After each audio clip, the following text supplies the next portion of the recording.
उहा शइ हराम आहे। उनमें मक़सदु इहो आहे त उन में रज़ा अलाह जी मतलबु हुजे।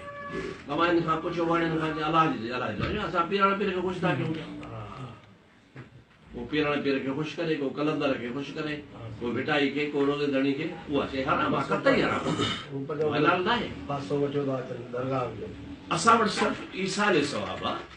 अल्लाह जे नाले को अल्लाह जे नाले जी रज़ा हुजे, अल्लाह ताला खां उनजो सवाब हासिल कजे, उहो सवाब अल्लाह पाक जेको अता करे उहो माण्हू ॿिए जे ट्रांसफर करे त या अल्लाह साईं जो सवाब लाल शहबाज़ कलंदर खे, या भिटाई साहब खे, या फलाणे बुज़ुर्ग खे, या पीराणे पिरामतुल्लाह खे। असांजा जहिल माण्हू कॾहिं कंदा बिस्मिल्लाह करे कोठो बिस्मिल्लाह करो, तुंहिंजो इरादो अज़म कहिड़ो आहे, नियत हुनजी कहिड़ी आहे। असांजे उलमा ख़ासि करे अहनाफ जेका आहे सॼी मसइले ते तमामु घणो, अल्लामा कुतुब बग़ार तमामु घणो हिन ते वज़ाहत सां लिखियो आहे, तमामु वज़ाहत कई अथसि। हज़रत मौलाना अब्दुल गफ़ूर हुमायूं रहमतुल्लाह अलैह फतावा हुमायूनी में नज़र नियाज़ जे बारे तमामु वॾो तफ़सीर सां लिखियो आहे। असां सम्झनि ई नथा, असांजे मौलवी नथा सम्झनि, अवाम किथां सम्झंदो।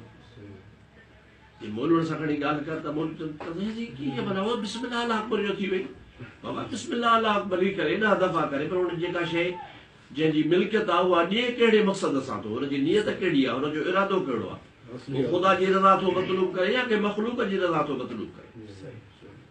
ख़ुदा जी रज़ा करे ई कोन थो पियो, हुनजी रज़ा मख़लूक जी रज़ा मतलूब आहे।